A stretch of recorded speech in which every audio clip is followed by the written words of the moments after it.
তুমি আবার আসতে গেছো কেন আমাদের বাড়িতে? তোমার মা এমনিতেই বলে আমি নাকি তোমাকে তাবিজ করেছি। আর দেখো, আমি চাই না ওনার সাথে আমার এসব ব্যাপারে কোনো কথা হোক, উনি আমাকে দুটো বাজে কথা শোনাক। তুমি তুমি চলে যাও প্লিজ। রিয়া, কি বলছো তুমি? কি বলছো তুমি? তুমি আমাকে এতটাই অধম মনে করো? একজন স্ত্রী যখন সন্তান ধারণ করে, সে ধারণ করে তার পেটে, কিন্তু তখন তার বাবা ধারণ করে তার মাথায়। সন্তান তোমার আমার, তোমার যেমন দায়িত্ব আছে, তোমার পাশে থেকে পুরো টেক কেয়ার করাটাও আমার দায়িত্ব। দেখো, আমি আমার মাকে অনেকবার বোঝানোর চেষ্টা করেছি। তুমি যখন থেকে চলে এসেছো, প্রতিটা দিন প্রতিটা সময় আমি আমার মাকে বারবার করে বোঝানোর চেষ্টা করেছি, পারিনি। বিশ্বাস করো, আমি পারিনি। আমি ভীষণ ব্যর্থ একজন সন্তান, কিন্তু তাই বলে আমি আমার দায়িত্বকে অবহেলা করতে পারি না। আমার দুইটা সন্তান আছে, যাদেরকে আমি কোনো দিন আমার মায়ের ভয়ে তাদের সামনে বুকে জড়িয়ে ধরতে পারিনি। আমার মায়ের ভয়ে তাদেরকে কখনো একটা সুন্দর গিফট এনে হাতে দিতে পারিনি। তোমার প্রতি আমার সম্পূর্ণ দায়িত্ব আমি পালন করতে পারিনি। বিশ্বাস করো, এটা আমার মনের একটা কষ্ট। আসলেই আজকে আমার নিজের উপরে নিজের খুব গর্ব হচ্ছে তোমাকে নিয়ে, যে আমি তোমার মতো একজন মানুষ আমার জীবন আমি পেয়েছি। আসলে সব স্বামীরা যদি তোমার মতো এরকম বউদের বুঝতে পারতো না, তাহলে হয়তোবা আমাদের সমাজে এই নারী ঘটিত সমস্যাটা থাকতোই না। তুমি আসলে একটা ভালো মানুষ। আমি ওদের দুইজনের জন্য প্রপার না করতে পারলেও যে আসবে তার জন্য আমি করব।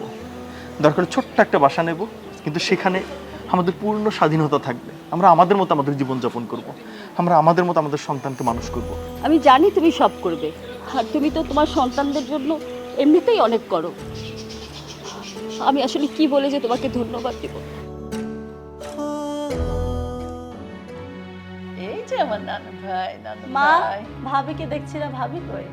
আরে ওই অপায়টা দেখবি কিভাবে? ওর বাপ আসছিল, ওর সাথে পাঠিয়ে দিছি বাপের বাড়ি। কেন মা, ভাবি প্রেগনেন্ট, এই অবস্থায় তুমি ভাবিকে তার বাবার সাথে কেন পাঠিয়েছো মা? তার মা বেঁচে নেই, তুমি তো তার খেয়াল রাখার কথা। কি করে মারে দিয়ে আমি ধুয়া ধুয়া পানি খামো? দুইটা মাইয়া আছে, পেটে যেটা সেটাও মাইয়া, 2 দিন পরে ওইটাও জন্ম হইব। এই আপদ আমি ঘরে রাখুন না, তোর ভাইরে আমি আবার বিয়ে দেব। তুমি আমার ভাইকে কেন বিয়ে করাবে? আরে তুই বুঝিস না, বিয়ে করাম আমার বংশ রক্ষা করার জন্য। ওই ফকিরনির ঝির ঘরে তো কোনোদিন ছেলে হইব না, আমার বংশ রক্ষা হইব কেমনে? মা, আমি বুঝতে পারছি তুমি মেয়ে হওয়ার জন্য ভাবিকে দোষ দিচ্ছ। ভাবির এখানে কোনো দোষ নাই, দোষ ভাইয়ার। এই তুই এসব কি কস?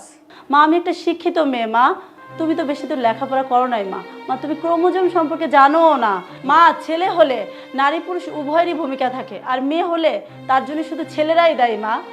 তুমি যদি ভাইয়াকে আবারও বিয়ে দাও মা, তার আবার মেয়েই হবে। না না না, আমি এসব বিশ্বাস করি না। তোর ভাই মনে তোর এসব শিখাই দিছে। মা, আমি তোমার মেয়ে, তুমি আমাকে বিশ্বাস করতে পারছো না মা? তাহলে আমি তো আমার বৌমার সাথে অনেক অন্যায় করে ফেলছি। আমার ছেলেও বলছিল যে মা ওর দোষ না আমার দোষ, আমি কিন্তু বিশ্বাস করি নাই। তাহলে না না না, আমার যাইতে হইব। হ্যাঁ, আমার বৌমার বাড়িতে যাইতে হইব, যা ওরা নিয়ে আসতে হইব। হ্যাঁ মা, তুমি ভাবির সাথে অনেক অন্যায় করছো মা। তোমার উচিত এখন ভাবির বাড়িতে যেয়ে ভাবিকে নিয়ে আসা। আমি নিজে যাব, আমি নিজে যাব আমার বৌমার কাছে। আমি ভুল স্বীকার করে আমার বৌমাকে বাড়িতে নিয়ে আসবো। হ্যাঁ মা, তুমি তাই করো মা।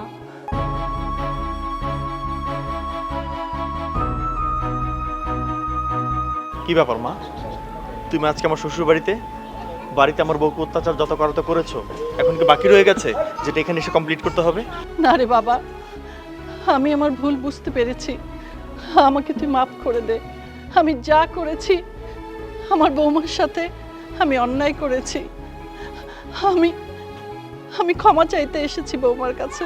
ও বৌমা, তোমার সাথে আমি খুব খারাপ ব্যবহার করেছি, তুমি আমাকে মাফ করে দাও।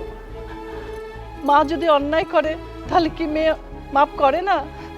আমি জানতাম না যে এই সমস্যা, মেয়েদের সমস্যাটা যে শুধু মেয়েদের না, এটা ছেলেদের। সেই বুঝে আমি তোমাদের সাথে অনেক অন্যায় করেছি। ও আমাকে বারবার বলেছে, মা তুমি অন্যায় করছো, তুমি অশিক্ষিতের মতো কথা বলছো। সত্যিই তো আমি অশিক্ষিত, তা না হলে আমি কেন বুঝবো না এটা? কি XYZ তোরা বললি, সেটা আমি একেবারেই বুঝতে পারিনি। কিভাবে বুঝলাম জানিস? আমার এই ভুলটা কি করে ভাঙলো? তোর বোন এসেছিল বাড়িতে, এসে সব আমাকে বুঝিয়ে দিয়ে গেছে যে মা তুমি ভাবির সাথে অন্যায় করেছো, ভাইয়ের সাথে অন্যায় করেছো।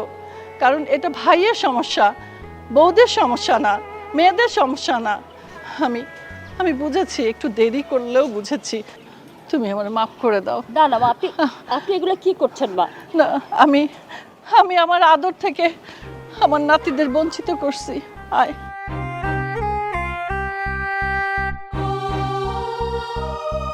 এখন থেকে তোমরা আমার বুকে থাকবে, বুকে। আর তোমাদের উপর অন্যায় হবে না। যেখানে দাদি আছে সেখানে বুক ফুলিয়ে থাকবে তোমরা। ও বিআই সাহেব, আমি আমার বৌমা নাতিদের নিয়ে যেতে এসেছি। আপনি যে আপনার ভুল বুঝতে পারছেন, আমার মেয়েটা নিতে এসেছেন, আমি অনেক খুশি হয়েছি বিয়ান সাহেব, অনেক খুশি হয়েছি।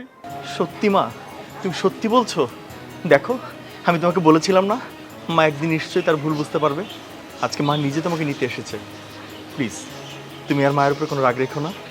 চলো আমরা আমাদের বাসায় ফিরে যাই, আমরা আমাদের সন্তানদের কথা ভাবি।